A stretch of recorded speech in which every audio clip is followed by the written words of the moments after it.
네, 공구도 제작했으면 이제 그 툴을 한번 직접 내볼 건데요.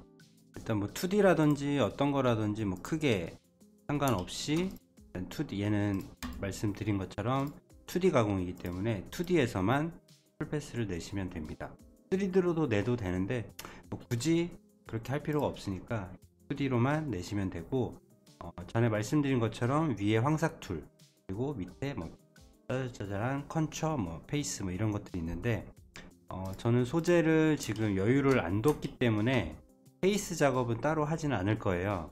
바로 황삭 작업하고 윤곽 작업고 이렇게 두 가지 공정으로 나눠서 할 거고, 일단 기준은 목재이기 때문에 정삭 작업을 따로 하지는 않고, 예, 황삭 작업만 먼저 설명을 드릴게요. 그래서 일단 이 두 가지로 나눠지는데, 2D 어댑티브 클리어링 설정해 주시면, 얘는 어댑티브 하니까 무슨 말이 좀 뭔가 이렇게 효율적인, 예, 그런 느낌이 좀 저는 좀 나거든요.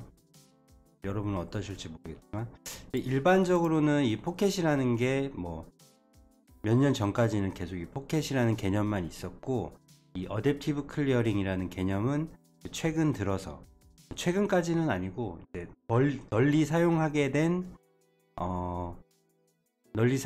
게 뭐 한 최근이라고 보시면 될 것 같고, 거의 예전에는 다 요 포켓으로만 가공을 했으니까 요거에 대한 거는 이제 나중에 제가 2D 툴패스 개념 잡아드리면서 하나하나씩 좀 설명을 드릴게요. 일단은 그래서 2D 만들었으면 아까 만들어 놓은 공구 설정 예제 가서 파이 앤드밀 불러오고, 그 다음에 이제 이 지오메트리, 이번에 설명드릴 게 이 지오메트리인데요.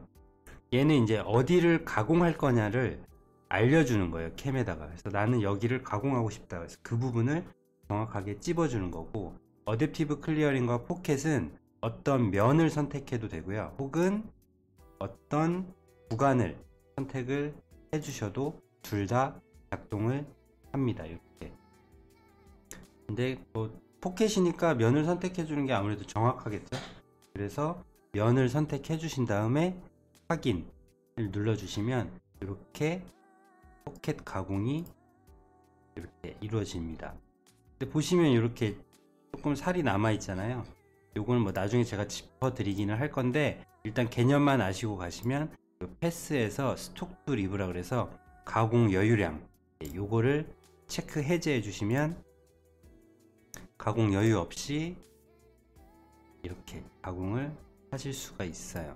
어댑티브 클리어링을 예를 들어서 제가 다른 걸로 포켓으로 한번 변경을 해보면, 포켓은 조금 툴패스가 조금 더 직선에 가깝고요, 어댑티브 클리어링 같은 경우에는 약간 자유 곡선에 가까운, 그래서 어댑티브 클리어링 같은 경우에는 공구의 부하량을 어느 정도 최적화해주는 그런 가공이라고 보면 될 것 같아요. 그 대신에 이제 기계가 좀 무리가 될 수 있거든요. 아무래도 직선으로 움직이는 거하고 자유곡선으로 이렇게 정신없이 움직이는 거하고는 기계가 연산의 차이에 따라서 좀 좋은 기계들은 어댑티브를 사용하시면 되고, 좀 구형 기계나 뭐 조각기 이런 것들은 2D 포켓 기능 사용하시면 될 것 같아요. 그래서 일단 이렇게 잡아놓고 나서 보시면 뭐 설명을 하려는지도 까먹었네. 예.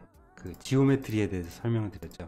이 2D 컨처 같은 경우에는 면을 가공하는 게 아니라 어떤 그 측 벽을 가공하는 거예요. 그렇기 때문에 얘는 똑같이 공구는 설정이, 기본 설정이 따라가고요. 지오메트리를 보시면 면이 선택이 안 되고 이런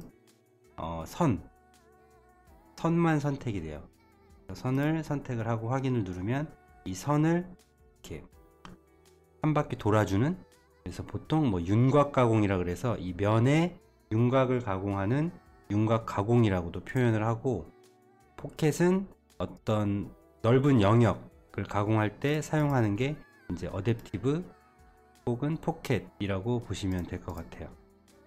이 두 개가 가장 많이 사용하는 이 엔드밀 툴패스이기 때문에 거의 요거만 사용할 줄 아셔도 웬만한 건 다 가공하실 수 있지 않을까?